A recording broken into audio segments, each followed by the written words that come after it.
Ah, funny you should see me here. What do you think I'm doing? No, I was not looking for a pint of oil, as a matter of fact. Guys, welcome to my E92 M3 2008 in manual, in quite a rare-ish Interlagos blue. It's not something that's extremely rare, but it's less seen than the whites and the blacks, for example. And yeah, S65 4-litre naturally aspirated V8. Probably right now the one you want. This and the E46 are really where you want to be. So yeah, let's take you through the car.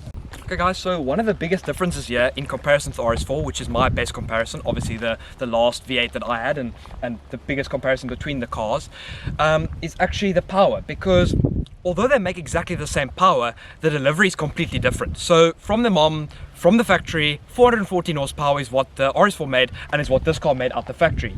Very similar torque. The RS4 was 430 newtons, and this is 400 out the factory. That's it. That's what you made. Now, obviously, over the years, they do lose here and there, but the M3s are actually quite well known. The V8 M3's S65 is quite well known to have held its horsepower all right, and on the dyno, it sort of presents quite nicely. That 414 horsepower is about 309 kilowatt. But one of the biggest differences that you see here, or that you feel quite quickly, is that it just doesn't have the torque of the RS4. But it makes up in many different places, obviously mainly being the fact that it's rear-wheel drive compared to the RS4. That's a massive factor when you're coming to a sports car versus a sports saloon. This is sort of right slap bang in the middle because it's rear-wheel drive. The RS4, there's certain things you can do, there's certain things you can't do. And obviously this on a wet road opens up a lot of things that you can start doing. Now, one of the cool things about this car is that it's quite user-friendly, meaning you can hop in and drive the car flat out. It's nothing that you have to be scared of. And one of the things, although it's not very torquey, it pulls very hard at the top. So you often have to be quite high in the revs to actually get the car to perform well. That's one of the biggest things that I felt is compared to the RS4 feels like it's really punchy in the 4 to 5 to 6,000 RPM range, whereas this only starts working after about 6,000 RPM. Okay, so now with regards to this exact car, the specific details are it's a 2008, it's manual, which is rarer than the DCT in general, and in my opinion it's the one that I wanted. I didn't really want DCT, but that's all personal preference. It's not one way or the other. One's not better than the other, in my opinion. One of the things this car doesn't have, it's an optional extra that some of them came with, was the EDC, which is an electronic damping control, which is mainly for track usage. You're not really going to use it on the roads, or it's not going to make a massive difference. And then there are a couple of things which you guys can see here. Is you get the power button and you get ESC off, which is just the traction control being turned off. So you got the power button and ESC being turned off. The power button just being a throttle map difference. It just shortens the throttle response and makes it more responsive. Doesn't actually change your power. Okay, now unfortunately, with all the good does come some bad. Okay, now as some of you might know, the S65 and S85, which is the V10 variant of this engine, basically the same which came in the V10 M5, is that they are pretty common for the big end bearings going, and especially the pre-facelift, which this is. So that's your pre-2010 era car, and in general they say if the car's done 110, 120,000 Ks, BMW recommends to just change the big end bearings. So this car's at just over 130 now, and I've done the big end bearings literally 500 Ks ago, so still running it in. So that's one of the biggest things, the biggest expenses that comes. So just for an idea, the full service on this car that I've just done after buying it, including the rod bearings, gearbox oil, diff oil, engine oil, as well as the engine mounts, was just over 30 grand, including labor, which, although that's a lot of money, if you take into consideration the amount that you actually save in terms of if something were to go wrong, it's a no-brainer, really. There are a couple of other little things that can be expensive, one of them being the throttle actuators. They can be extremely expensive, and if the car sits for a while and you don't drive it, the throttle actuators are very commonly known to go. Luckily mine have been done and they have been serviced. And then the other thing are the oil pumps, but they're not very common to go, but it is something that people do as a preventative maintenance. One of the other common things is that you often see 19-inch rims on these cars, and the 18-inch, which was the original rim, which was a slightly darker gunmetal grey rim, that's quite difficult to find, and in my opinion that's what you want. You want that originality, you want the ride quality of the 18, and to me it's probably the best looking rim. However, most of the time people are doing this, which is putting the comp rims on.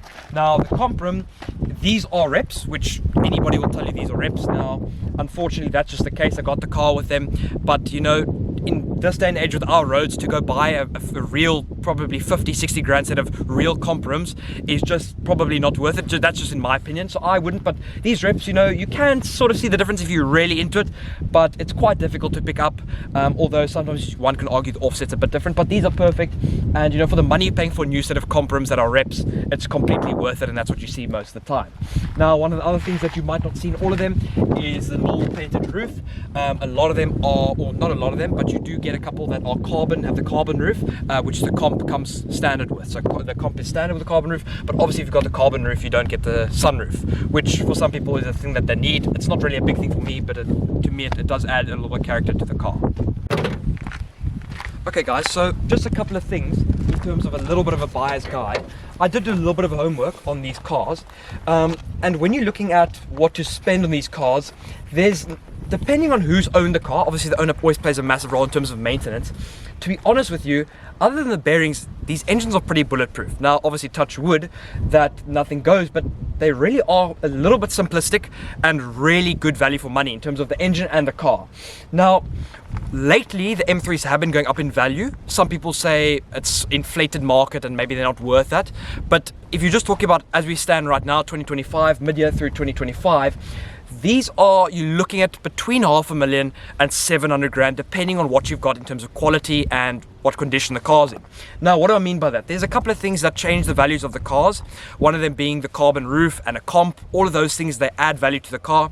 But it's also depending on what you want to buy. Now, this car I've currently got on the market for $599, and it's pretty much slap bang in the middle of where the market lies. Okay, so like I was saying, there's quite a big difference in the market in terms of what you buy for what money you have. And the amount of money you have will change, obviously, like anything, what type of car you get in terms of condition. Now, this car, like I said, is in that 500 grand, 600 grand range, okay? And when I say this car, I'm averaging them and trying to get an average for you in terms of what they will cost. Now, the reason why I say that is because in this sort of category, I put an RS4. Yes, it's 4-door, this is a coupe 2-door. So obviously it's my comparison. And another one is the C63. Again, the W204, mostly in South Africa, the 4-door, okay? Now, why I do that is because those are pretty much the three musketeers, the big three, you know?